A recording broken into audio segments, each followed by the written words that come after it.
세계에서 가장 뛰어난 민족이 유대인이라고 말합니다. 77억 세계 인구의 0.2%밖에 안 되는데 세계 노벨상의 20%를 유대인이 차지합니다. 지금 미국에 살고 있는 2%밖에 안 되는 유대인들이 3억이 넘는 미국의 정치, 경제, 사회, 문화, 교육, 언론까지 움직이는 그 큰 손이 바로 유대인들입니다. 미국의 최대 100대 기업의 40%를 유대인들이 소유하고 있다고 합니다. 미국 최고 명문 대학의 그 아이비리그 그 교수진들의 40%가 유대인이라고 합니다. 여러분, 천재 과학자 아인슈타인, 페이스북 창업자, 애플 창업자, 구글 창업자, 세계의 두 번째 부자인 아마존 창업자, 이게 모두가 유대인들이에요. 코카콜라, CNN 방송, 무역센터, 모두가 유대인들이 그들이 소유하고 있는 그런 일들입니다. 유대인들의 유일한 자원은 무엇일까? 그들은 유일한 자원을 철저하게 어려서부터 사람을 인물로 키우는 것이랍니다. 어려서부터 사람을 인물로 키운다고 하는 이 목표를 가지고 다음 세대를 키워간다는 거예요. 그렇습니다. 우리나라는 기름 한 방울 나지 않습니다. 우리의 자원도 사람밖에 없습니다. 사람을 자원으로 키워야 합니다. 사람을 키우는데 우리가 투자를 아끼지 않아야 돼요. 그래서 1년을 위해서는 곡식을 심고 10년을 바라보면 나무를 심고 100년을 생각하면 사람을 키우라는 그런 말이 있습니다. 교회도 사람을 키우는 일을 해야 돼요. 나라도 교회나 사람을 키워야 희망이 있고 미래가 있는 겁니다. 우리가 다음 세대를 위해서 우리 교회도 100억의 천사 구자를 준비하고 있습니다. 많은 성도들이 참여하고 있음을 감사드립니다. 우리가 이 세상을 떠날 때까지 다음 세대를 위한 한 구자씩 드리고 있습니다. 여러분, 인재를 키우고 우리가 세상을 떠난다 할지라도 다음 세대의 선교는 계속 지속되어야 합니다. 우리 주님 오시는 그날까지 이게 하나님의 나라는 계속 진행되어 가는 겁니다. 여러분, 신앙의 기초를 하나님께 둔 이런 신실한 젊은이들이 정치, 경제, 사회, 문화, 교육 각 분야에서 이 고지를 선점해야 되는 거예요. 그래서 성경적 가치관과 기독교적 세계관을 가진 그리스도인들이 이 세상의 변화를 주도해 갈 때 그런 인재를 우리가 키워내고 길러내야 되는 겁니다. 그래야 다음 세대에 희망이 있는 거예요. 그러기 위해서는 여러분의 자녀들이 뭘 많이 알고 다양하게 아는 것을 좋아하지만 아닙니다. 여러분, 자녀들을 오리로 만들어서는 절대로 안 됩니다. 오리는 물에도 살고 육지도 살고 나르기도 합니다. 그러나 오리는 1등을 할 수 없는 거예요. 물에 살 바에는 물개처럼 쏜살같이 빨라야 하고, 육지에 살 때는 호랑이나 사자와 같이 맹수가 돼야 되고, 공중에 나를 바에는 독수리 같아야 되는 겁니다. 여러분, 물에도 살고 육지도 살고 이런 오리같이 뒤뚱거리는 이런 삶은 결코 1등을 할 수가 없는 겁니다. 하나님은 준비된 자를 그 시대 역사의 주인공으로 사용하는 거예요. 우리 교회도 젊은이들을 키우고 여러분, 이들을 격려해주고 그런 어른들의 의식이 필요합니다. 항상 미래를 꿈꿔야 돼요. 오늘을 준비하기 위해서 내일을 위한 오늘의 준비는 바로 지혜가 되는 겁니다. 오늘 8번째 사도행전 말씀을 함께 나누면서 오늘 말씀은 아브라함부터 이삭, 야곱 그리고 저 요셉과 모세까지의 생애입니다. 오늘 스데반 집사가 설교하는 내용인데, 스데반은 집사입니다. 그런데도 불구하고 오늘 신구약 성경을 관통하는 굉장한 성경에 능통한 자였어요. 오늘 말씀을 보면 스데반이 설교한 내용이 아브라함에서부터 야곱까지의 생애를 잘 알려주고 있습니다. 믿음의 조상을 아브라함, 이삭, 야곱이라고 부릅니다. 그리고 하나님은 큰 일을 계획하실 때, 큰 사명을 부여할 때에 본인이 나는 아브라함의 하나님, 이삭의 하나님, 야곱의 하나님이라고 말씀을 하십니다. 아브라함의 하나님이란 말은 너희가 아브라함처럼 믿음으로 살면 아브라함이 받은 은혜와 축복을 주시겠다는 언약입니다. 너희가 이삭같이 순종의 삶을 살면 이삭이 받은 은혜와 축복을 주신다는 약속입니다. 야곱처럼 장자권을 귀히 여기며 살아가면 그 장자가 받을 복을 야곱처럼 너희가 누린다고 하는 약속인 겁니다. 여러분, 그래서 아브라함의 하나님, 이삭의 하나님, 야곱의 하나님이라고 그랬습니다. 이들을 믿음의 조상이라고 말합니다. 여러분, 아브라함은 어떤 사람인가? 그는 믿음의 사람입니다. 창세기 15장 6절에 보면 아브라함의 믿음을 보시고 의로 여겼다. 아브라함의 무엇을 하나님이 보셨습니까? 열심 아닙니다. 아브라함의 믿음을 보시고, 여호와를 믿으니 그 믿음을 보시고 하나님이 그를 의로 여기셨다라고 했어요. 오늘 창세기 12장에서 22장까지의 말씀은 아브라함의 믿음에 대한 사건입니다. 아브라함의 전 생애를 통해서 믿음을 요약하면 3가지로 나타납니다. 그 하나는 아브라함의 믿음은 떠날 것을 떠나는 믿음입니다. 오늘 3절을 우리 한번 같이 읽겠습니다. 이르시되 내 고향과 친척을 떠나 내가 내게 보일 땅으로 가라.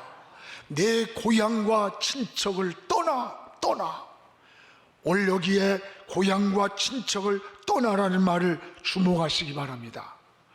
여기서 떠나면 그때부터 내가 내게 보일 땅으로, 내가 알지 못하지만 미래의 미지의 땅으로 너를 인도해 주시겠다는 약속입니다. 그러나 당신은 씨족 사회입니다. 서로 모여 살아야 보호를 받고 또 서로 위험을 막을 수가 있습니다.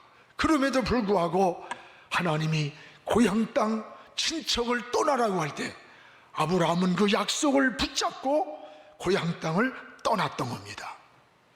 그러면 하나님이 왜 이 고향 땅을 떠나라고 했을까? 이것은 갈대아 우르 이 고향 땅, 이 땅은 당시에 우상의 도시였습니다. 아브라함이 눈을 들어 사방을 보면 우상이 보일 뿐이지 하나님을 생각할 수가 없었습니다. 사람은 그 환경을 무시할 수가 없는 거예요. 환경에 물들어가기 때문입니다. 그래서 우상의 도시를 떠나라고 그러는 거예요. 사랑하는 여러분, 오늘 여러분 주변은 이 떠날 것은 없습니까? 여러분의 환경을 정리할 것은 없습니까? 오늘 이 떠나라는 말은 환경에서 외적인 성별을 말하고 있는 거예요. 우린 죄의 자리를 떠나야 하고 또 불의한 자리, 하나님이 기뻐하지 않는 자리를 떠나야 되는 거예요. 믿음의 자리가 아닌 곳을 떠날 때 하나님이 우리를 인도하고 우리를 보호하고 가는 길을 책임져 주는 거예요. 아브라함의 위대한 믿음은 바로 창세기 12장 4절에 나옵니다. 우리 같이 한번 읽어보겠습니다. 이에 아브라함이 여호와의 말씀을 따라갔고 롯도 그와 함께 갔으며 아브라함이 하란을 떠날 때에 75세였더라. 고향 땅을 떠나라고 할 때 아브라함은 머뭇거리지 않고 여호와의 말씀을 믿고 쫓아갔다는 거예요. 하나님의 말씀만 믿고 따라가는 거예요. 갈 바를 모르고 하나님의 말씀만 믿고 따라가는, 이것이 바로 아브라함의 믿음인 겁니다. 하나님은 아브라함을 믿음의 조상으로 세우셨습니다. 우리는 내일 일을 모릅니다. 내일이 어떤 날이 올지도 몰라요. 지금 아브라함의 고향 땅을 떠나는 그 길은 어떤 길인지 몰라요. 좋은 길인지 험한 길인지. 그러나 내가 지시할 땅으로 가라, 내가 책임진다는 약속인 거예요. 그 여호와의 말씀만 믿고 쫓아갔다는 거예요. 이게 바로 믿음인 겁니다. 이게 바로 신앙인 겁니다. 사랑하는 여러분, 우리는 길을 모를지라도, 내일에 어떤 일이 우리에게 다가올지 모를지라도 하나님 말씀을 붙잡으시기 바랍니다. 하나님의 말씀을 아브라함처럼 쫓아가는 그런 믿음의 삶이 되기를 주님의 이름으로 축원합니다. 또 하나는 아브라함은 쫓아낼 것을 쫓아냈습니다. 창세기 21장 10절입니다. 함께 읽겠습니다. 그가 아브라함에게 이르시되 그의 종과 그 아들을 쫓아내라. 이 종의 아들은 내 아들 이삭과 함께 기업을 얻지 못하리라. 이거는 이제 갈대아 고향을 떠나는 것은 환경을 정리하는 외적인 성별이라면, 이건 아브라함 가정 안에서의 내적 성별을 말하는 거예요. 부인 사라가 아이를 낳지 못할 때 그 종 하갈을 통해서 이스마엘을 낳았어요. 아브라함은 이제 내 다음 대를 이을 자가 나왔다고 아마 그 이스마엘을 보고 굉장히 기뻐했을 것입니다. 그러나 이걸 알아야 돼요. 이스마엘이 태어난 이후 14년 동안 하나님은 한 번도 아브라함을 부르지 않는 거예요. 여러분, 성경을 깊이 보세요. 부르질 않아요. 외적으로 보면 아브라함은 무엇이 성취된 것 같습니다. 그런데 영적으로 보면 지금 아브라함은 하나님과 단절된 사이예요. 하나님을 떠나서 여러분 무엇이 잘 된다고 그것을 성공이라고 보면 안 되는 거예요. 아브라함은 이스마엘을 내가 대를 이을 자라고 생각했지만 14년 동안 아브라함과 하나님 사이는 단절된 영적 암흑기가 찾아왔던 거예요. 올여름 우리가 믿음으로 살지 않고 인간적인 방법과 하나님을 떠난 인간적으로 살 때 무엇이 잘 되고 무엇이 올라가고 성공한 것처럼 보이지만 그 내면 세계는 하나님과 막히고 있다는 거예요. 하나님과 14년 동안 아브라함이 단절되어 있었어요. 하나님은 14년 만에 아브라함에게 나타나셨습니다. 아브라함을 불렀습니다. 그리고 약속대로 이삭을 주셨습니다. 하나님은 반드시 우리와 약속을 지키시는 분이에요.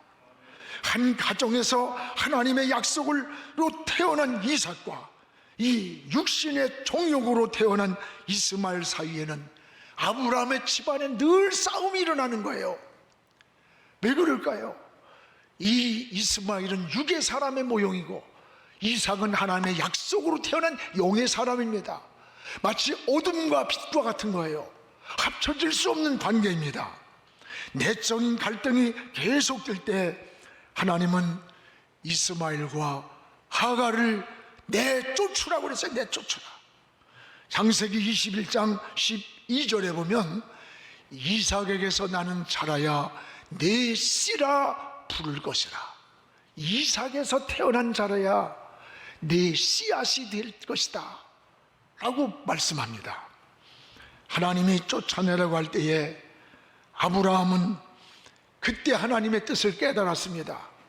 자기의 잘못을 깨닫는 시간, 인정과 사정과 애정을 끊고 모든 것을 정리를 합니다. 그리고 하갈과 이스마엘에게 가죽 부대에 물을 담아서 자 광야로 내쫓아 버렸습니다.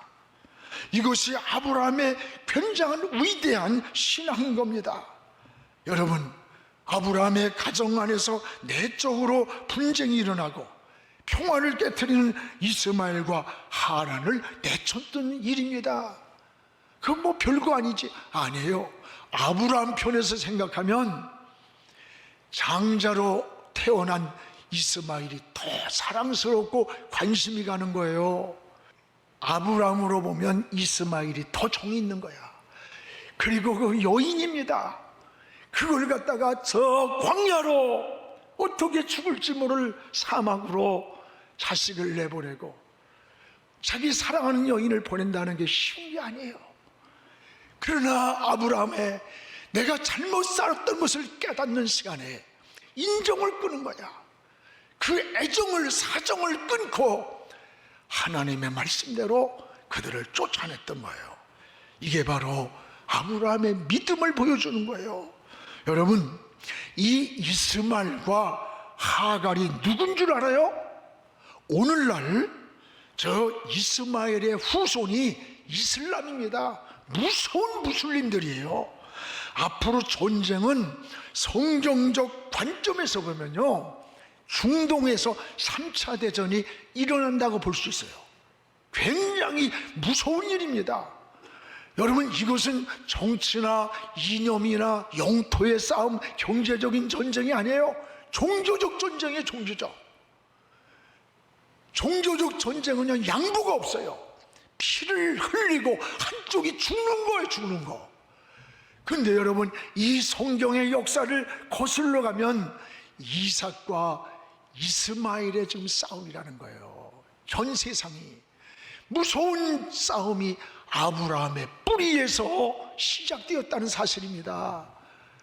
여러분, 아브라함은 이스마엘과 하갈을 내쫓으라고 할 때 이걸 내쫓았던 거예요.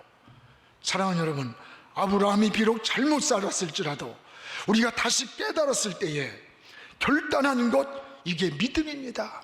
여러분도 신앙생활하다 보면 잘못할 때 많아요. 죄질 때도 많아요. 빗나갈 때도 많아요.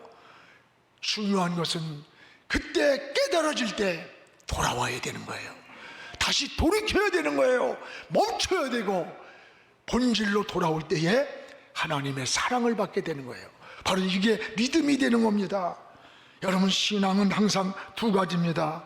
오늘 고향을 정리하는 외적인 성별과 또 하나는 아브라함 가정 안에 내면 세계에서 분쟁과 갈등이 있는 것을 정리하는 내적인 성별이에요. 내적으로 평안과 은혜를 깨트리는 보이지 않는 더러운 것, 분노, 혈기, 음란한 것, 이런 것들을 우리가 버릴 때, 정리할 때 우리의 삶이 평안해지는 거예요. 또 하나는 주변 환경을 정리해야 돼요. 우리가 흰 옷을 입고 흙탕물이 있는 곳에 아무리 조심해도 그 흙탕물이 우리 옷에 튀게 돼 있어요. 영적 생활도 똑같습니다. 오늘 죄를 이기는 비결은 그 죄의 자리를 피하는 거예요. 전염병을 이기는 것은 전염되는 자리를 떠나는 겁니다. 사랑하는 여러분, 우린 정리할 것을 정리하고 쫓아낼 것을 쫓아내고 버릴 것을 버리고 떠날 것을 떠날 수 있는 외적인 성별이 필요합니다. 내적 성별이 바로 아브라함의 삶이요 믿음의 삶이라는 것을 기억하시기를 주의 이름으로 축원합니다.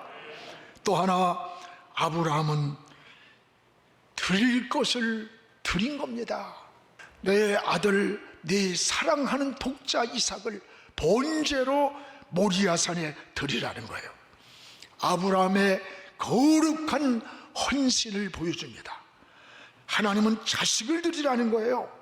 하나님은 아브라함을 믿음의 조상으로 세우기 전에 아브라함을 시험했습니다. 여러분, 이걸 알아야 돼요. 시험에도 두 가지가 있습니다. 하나는 마귀가 주는 시험이 있습니다. 이것은 우리를 넘어뜨리려고 주는 시험이에요. 유혹입니다. 이걸 템테이션이라 해요.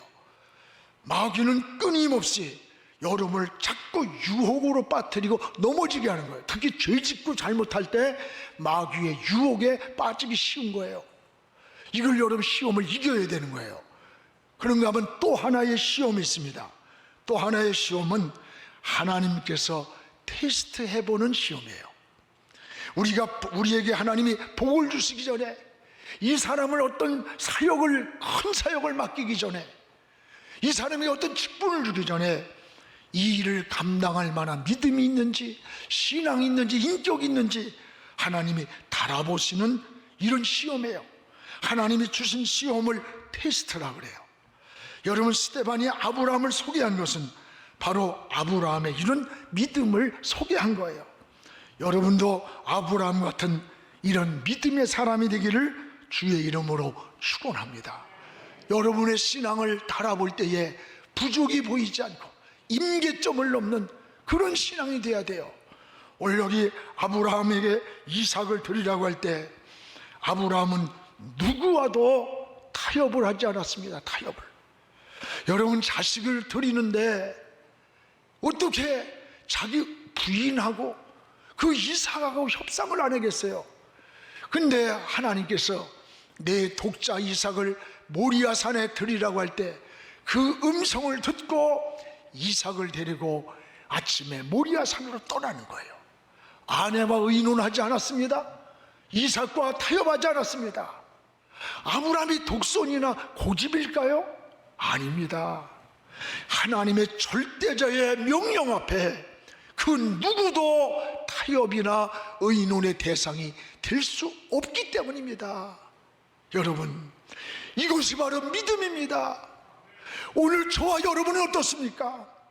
작은 것 가지고도 타협하고, 여러분, 그걸 조건 가지고 타협을 합니다. 절기에 헌금 몇 푼 드리는 것도 부부간에 더 드려, 이거 좀 줄여 하면서.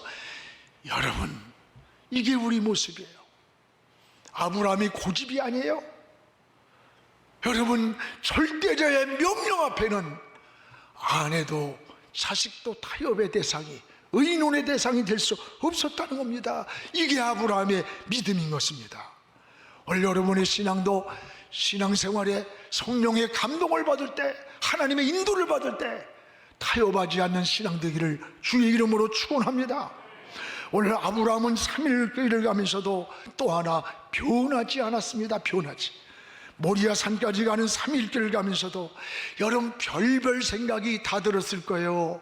사람이 순간 감동을 받고 결단할 수 있습니다. 그러나 시간이 지나가면 마음이 흔들리는 거예요. 뒤집어지는 거예요. 하나님은 침묵하고 계셨습니다. 아브라함은 처음 먹은 마음이 끝까지 변하지 않았습니다.